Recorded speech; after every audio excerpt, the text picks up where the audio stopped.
आताची एक मोठी बातमी बघूयात। पंतप्रधान नरेंद्र मोदी हे अमित शहा यांच्या समर्थनार्थ मैदानामध्ये उतरलेले आहेत। काँग्रेसने केलेल्या डॉक्टर बाबासाहेब आंबेडकरांच्या अपमानांची मोदींनी यादी जाहीर केली आहे। काँग्रेसने आंबेडकरांना एकदा नव्हे तर दोनदा हरवलं असंही मोदींनी म्हटलंय। नेहरूंनी आंबेडकरांच्या विरुद्ध प्रचार केला आणि त्यांचा प्रभाव हा प्रतिष्ठेचा बनवला। काँग्रेसने आंबेडकरांना भारतरत्न सुद्धा नाकारलं, तर संसदेच्या सेंट्रल हॉलमध्ये काँग्रेसने आंबेडकरांच्या फोटोलाही विरोध केला होता असं आता मोदींनी म्हटलेलं आहे। तो 7-8 में अंबेडकर जी के प्रति आपका भाव क्या है ये मैं बताता। मान्यवर अंबेडकर जी को देश की पहली कैबिनेट से इस्तीफा क्यों दे दिया? अंबेडकर जी ने कई बार कहा कि अनुसूचित जातियों और जनजातियों से हुए व्यवहार से मैं असंतुष्ट हूं। सरकार की विदेश नीति से मैं असहमत हूं और आर्टिकल 370 से मैं असहमत हूं। इसलिए वो छोड़ना चाहते थे। उनको आश्वासन दिया गया, आश्वासन पूरा नहीं हुआ। उन्होंने इग्नोरेंस के चलते इस्तीफा दे दिया और एक श्री BC रॉय ने पत्र लिखा कि अंबेडकर और राजाजी जैसे दो महानुभाव मंत्रिमंडल छोड़ेंगे तो क्या होगा।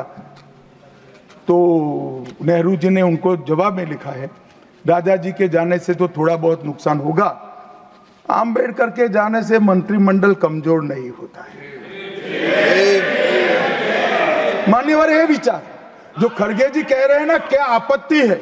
जिसका विरोध करते हो उसका वोट के लिए नाम देना है, कितना उचित है? क्योंकि अब अंबेडकर जी को मानने वाले पर्याप्त संख्या में आ गए हैं, इसलिए आप अंबेडकर अंबेडकर कर रहे हो। मान्यवर मुंबई के मेयर ने एक पत्र लिखा था कि मऊ में अंबेडकर जी का स्मारक बनाना चाहिए। मऊ में जो अंबेडकर जी का जन्म स्थान था, सुझाव लिखा। उन्होंने कहा आमतौर पर स्मारक निजी पहल से बनाने चाहिए। यदि सरकार किसी प्रकार की सहायता करती है तो वो उचित नहीं होगा। उनके कितने स्मारक बने साहब? कोई स्मारक अंबेडकर जी का नहीं बना, देश भर में नहीं बना। अंबेडकर जी के स्मारक कब बने? जब भारतीय जनता पार्टी सत्ता में आई, तब मऊ में डॉक्टर अंबेडकर के जन्मस्थान पर स्मारक बना। लंदन में अध्ययन करते थे, वहां स्मारक बना। नागपुर में शिक्षा दीक्षा वहां बना।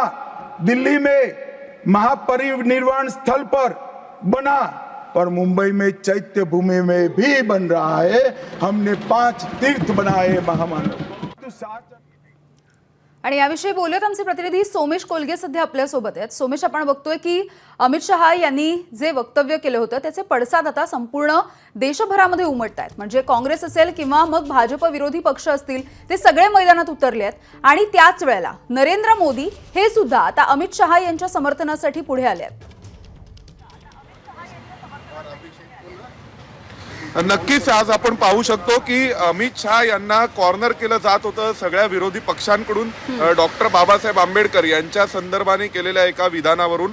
आणि अमित शहा यांचं एक विधान ज्यामध्ये ते म्हणाले की फक्त तुम्ही आंबेडकर आंबेडकर आंबेडकर असं नाव घेता, तितक्या वेळा देवाचं नाव घेतलं असतं तर स्वर्गात जागा मिळाली असती। आणि पुढे अमित शहा यांनी काँग्रेसनी आंबेडकरांचा जो वेळोवेळी अपमान केला त्याविषयीची यादी वाचून दाखवली होती। परंतु अमित शहा यांचं हे विधान कापून त्यावरून एक वाद तयार करण्यात आला आणि त्यावरून अमित शहा यांना कॉर्नर करण्याचा प्रयत्न हा विरोधी पक्षांकडून जोरदार सुरू होता। आणि आता अमित शहा यांच्या समर्थनार्थ खुद्द नरेंद्र मोदी हे मैदानात उतरलेत। नरेंद्र मोदींनी म्हटलंय की आंबेडकरांना 2 वेळा काँग्रेसने हरवलं, त्यांच्या विरोधात जवाहरलाल नेहरू यांनी प्रचार केला होता बाबासाहेबांना हरवण्यासाठी।